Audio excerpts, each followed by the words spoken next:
Meu pai queria que eu seguisse seus passos e me tornasse uma cirurgiã, mas eu não queria isso para mim. Eu queria ter minha própria liberdade, tomar minhas próprias decisões e me casar por amor, não por status. Eu estava cansada de ser controlada e sufocada por ele.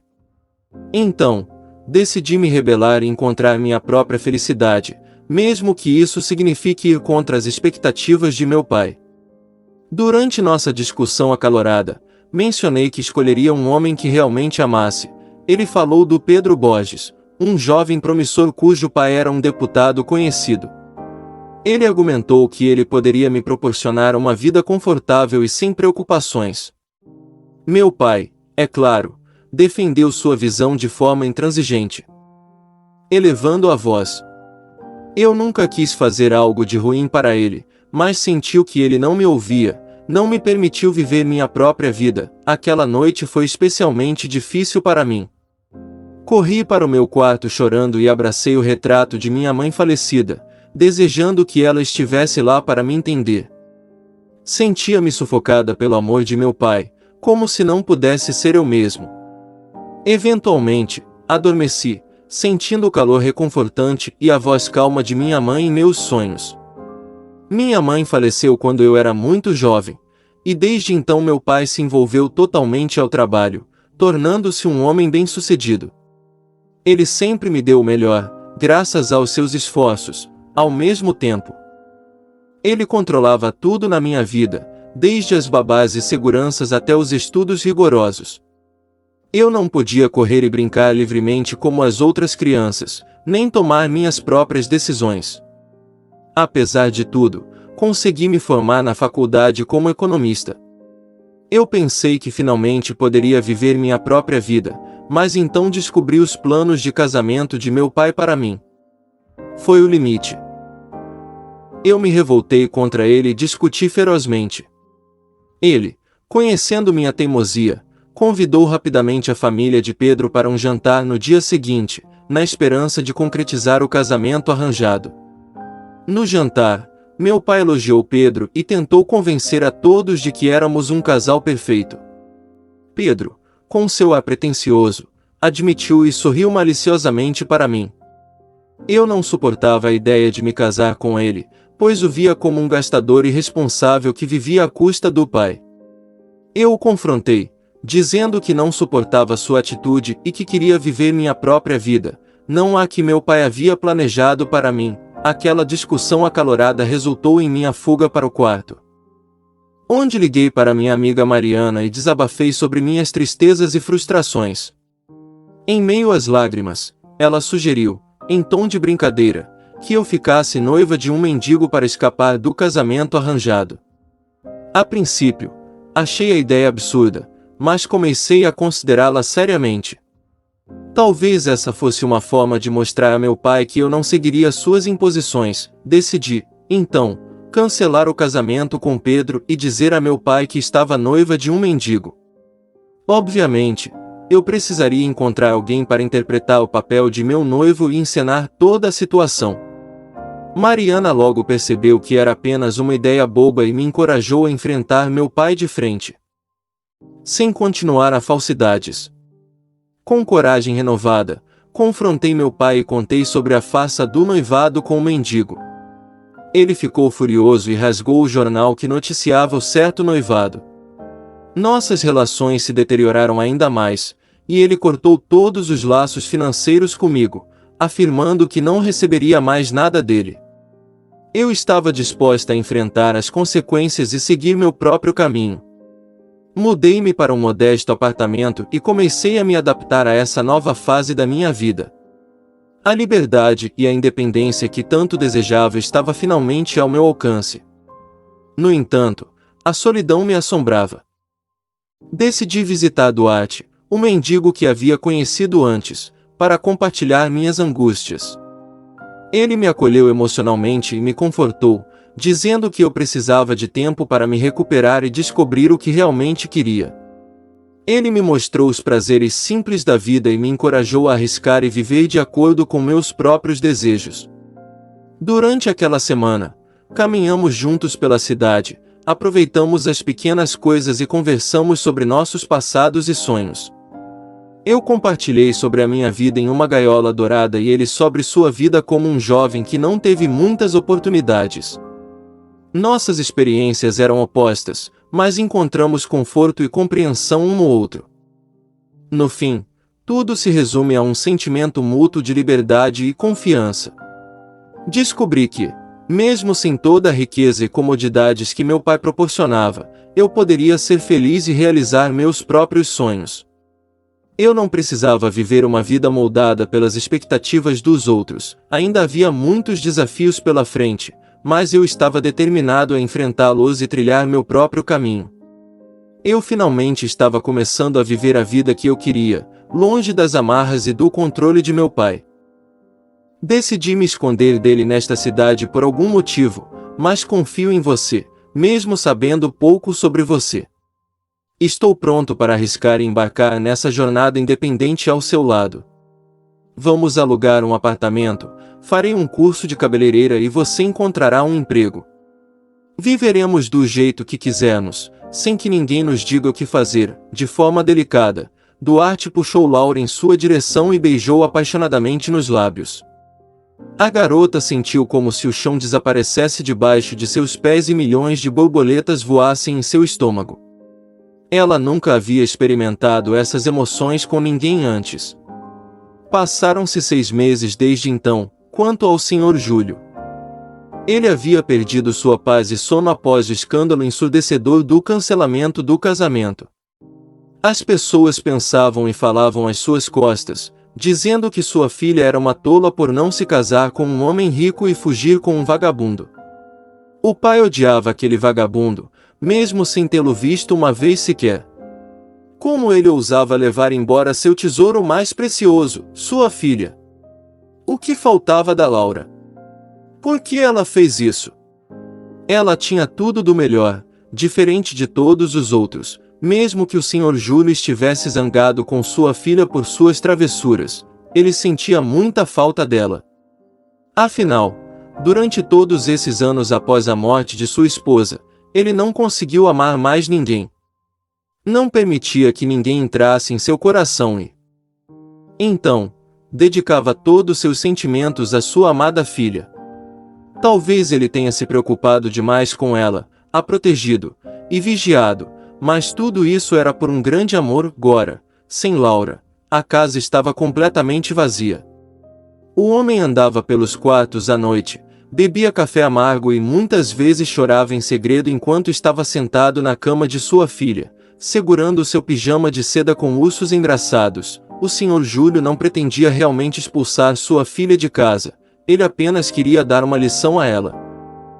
Pensou que ela perceberia que não conseguiria viver na pobreza, então voltaria para casa e começaria a elogiar o pai e agradecê-lo. Infelizmente, não foi assim.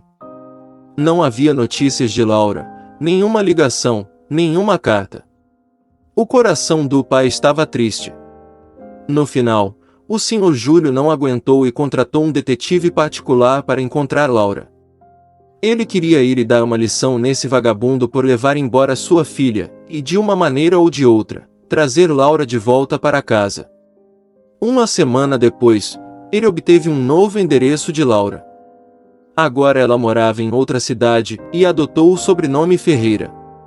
Chocado, seu pai ouviu que sua filha realmente havia se casado com aquele vagabundo. Meu Deus, eu preciso salvar minha garota, pensou Júlio. Talvez ela precisasse de algo, não estivesse se alimentando o suficiente. O Sr. Júlio estava ainda mais irritado e dirigia com um grande desejo de acabar com tudo isso. Até Duarte aparecer na vida de Laura. Tudo estava maravilhoso. O homem chegou facilmente ao endereço certo, um prédio comum de vários andares em uma área agradável e tranquila, não em um bairro degradado. Ele pegou o elevador e apertou decididamente a campainha. Quem abriu a porta foi Duarte, só que ele não parecia mais um vagabundo. Estava bem arrumado e vestido normalmente. Mas o Sr. Júlio não conseguiu conter sua indignação. Ele se lançou sobre o rapaz e o repreendeu. chamando-o de maldito e culpando-o por todos os problemas. Queria saber onde sua filha estava e por que ele havia aparecido em suas vidas. Laura correndo saiu ao ouvir o barulho e ficou assustada. O que você está fazendo aqui? Por que está gritando? Está tudo bem comigo, falou ela.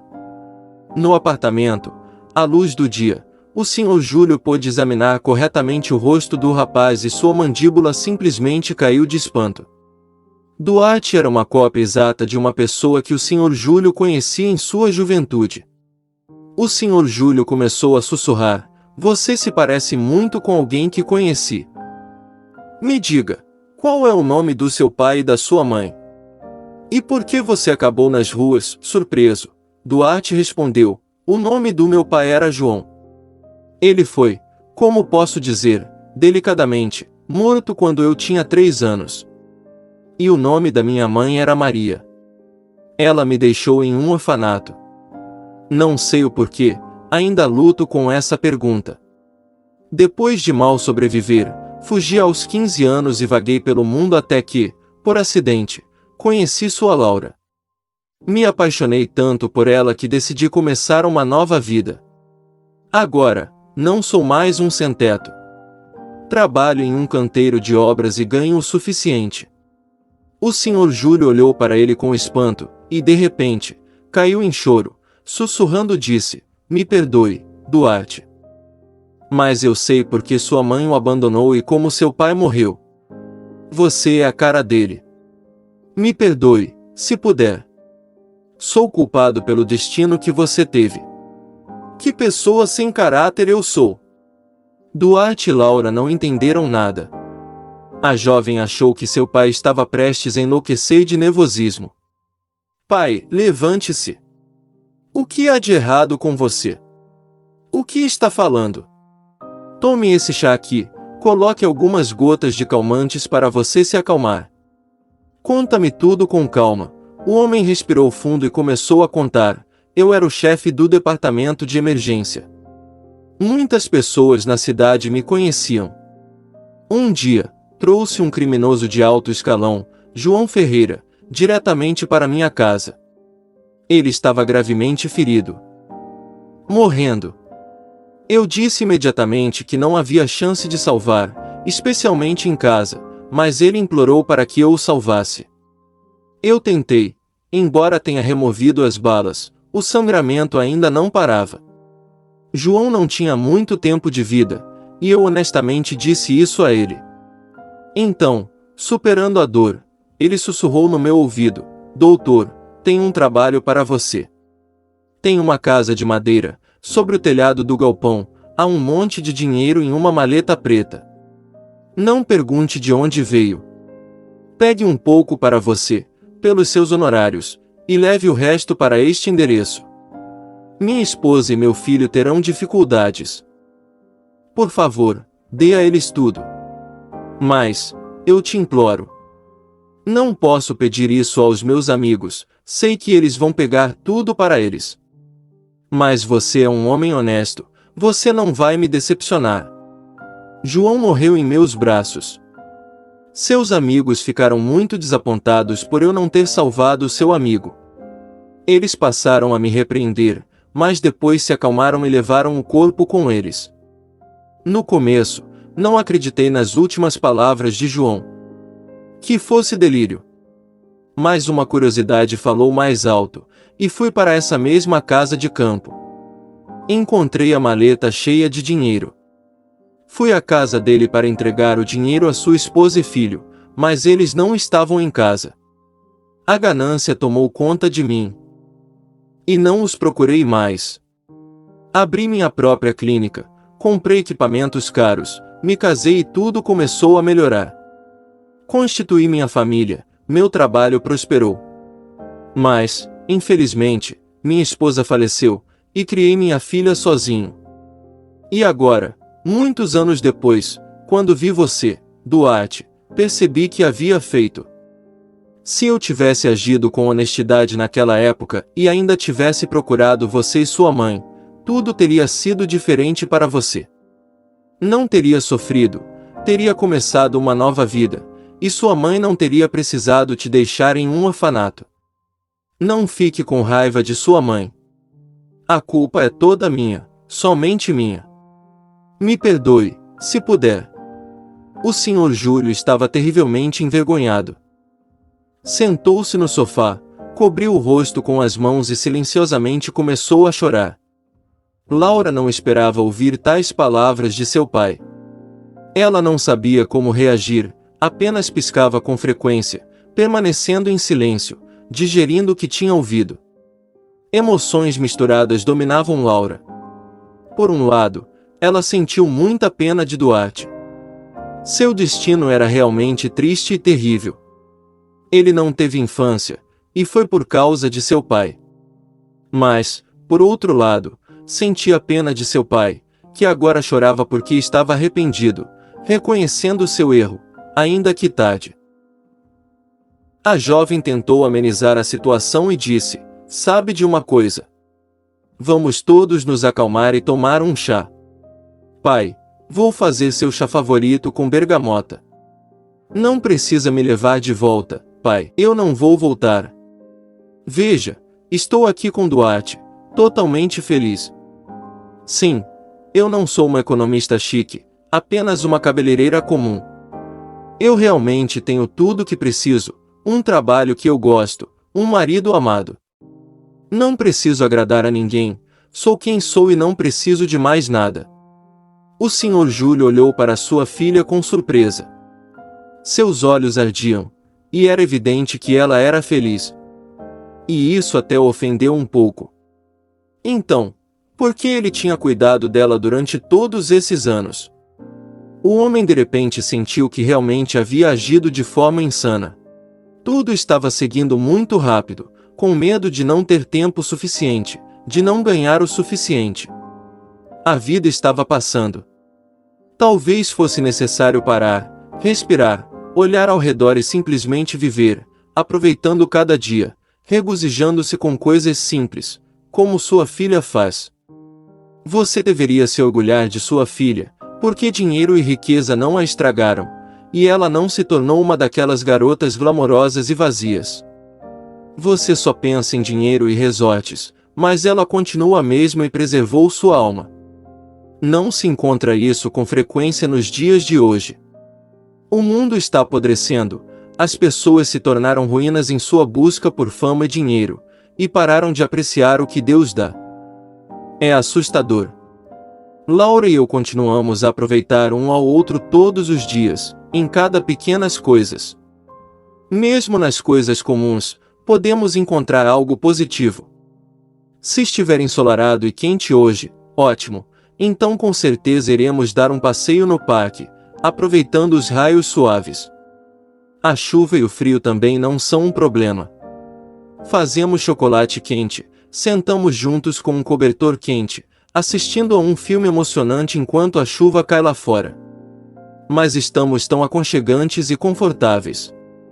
E isso também é felicidade. Não me sinto completo. É tão solitário naquela casa grande sem você, Laura. É tão triste. Para que eu preciso de toda essa riqueza sozinho? O que fazer com tudo aquilo? E também, disse o Sr. Júlio, Duarte, quero de alguma forma compensar minha culpa. Qualquer um dos seus desejos, mesmo os mais profundos, prometo realizar. Pense nisso. O jovem respondeu imediatamente, não há nada para pensar. Me ajude a encontrar minha mãe. Quero saber se ela está viva ou não, se precisa de ajuda. E apenas para ver ela, olhar nos olhos dela, conversar com ela, perguntar por que ela fez o que fez naquela época. Essa pergunta tem me assombrado desde a infância, e quero encontrar uma resposta para isso. Está bem, Duarte. Estou ouvindo você. Vamos encontrar sua mãe, não se preocupe. Prometo, disse o Sr. Júlio. E, como prometido, ele usou todas as suas conexões e finalmente encontrou a mãe de Duarte. Embora não tenha sido fácil, ela havia vivido em uma igreja por muitos anos.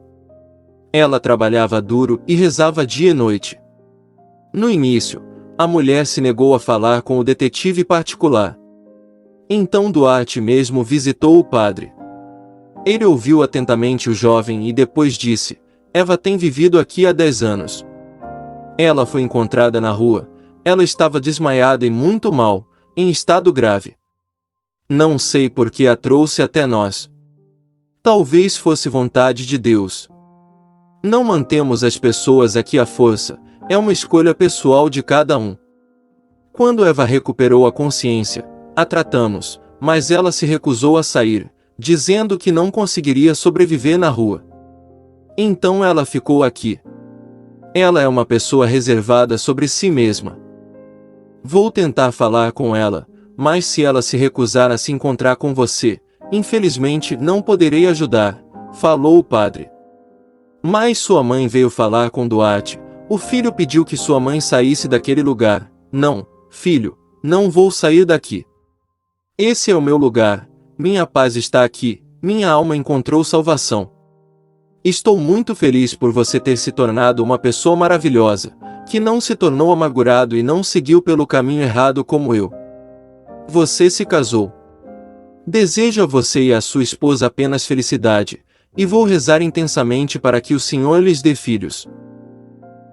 Mas eu não quero voltar, cometi tantos pecados em minha vida. Não posso sair daqui ainda. Adeus, filho. Vá com Deus, me deixe te abraçar mais uma vez antes de nos separar. Saiba que eu também te amo, e abraçou o filho, dizendo: me perdoe, meu querido, por tudo. O jovem saiu da igreja, sentindo um alívio incrível em sua alma, como se uma pedra gigante tivesse sido arrancada de seus ombros. Até mesmo respirar parecia mais fácil. Ele precisava das palavras de amor de sua mãe, de saber que ela o amava e nunca o esqueceu. Cada um tem o direito de escolher seu próprio caminho. Ela não pode ser julgada por isso. O mais importante é que agora ele sabe onde ela está, que ela está bem, sob cuidados de pessoas confiáveis. A vida continua, e Duarte e Laura viveram suas vidas. O Sr. Júlio os visitava com frequência, e ele mudou completamente. Comprou para eles um apartamento espaçoso e vendeu sua clínica. Doou a maior parte do dinheiro para a caridade. Tornou-se um cirurgião no hospital da cidade, e no tempo livre, passou momentos com sua filha e genro, secretamente sonhando com netos.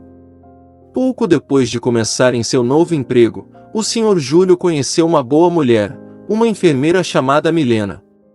Ela tinha uma aparência comum, mas o homem se apaixonou por sua alma, porque Milena era uma pessoa tão gentil e boa que era impossível não amá-la. Eles começaram a namorar e depois foram morar juntos. Ele a apresentou a sua filha e genro, e eles fizeram uma linda amizade e passaram bastante tempo juntos. Eles viviam de maneira simples, como todo mundo, mas era uma felicidade acordar e sentir o aroma de algo indescritivelmente delicioso. E perceber que você não estava sozinho. O amor da sua vida estava ocupada na cozinha, preparando o café da manhã. Esses momentos são muito mais importantes e valiosos do que qualquer dinheiro, fama e honra, porque eles preenchem a vida com um verdadeiro significado. Muito obrigado por ter ficado até ao final. Por favor, comente, curta e se inscreva no nosso canal.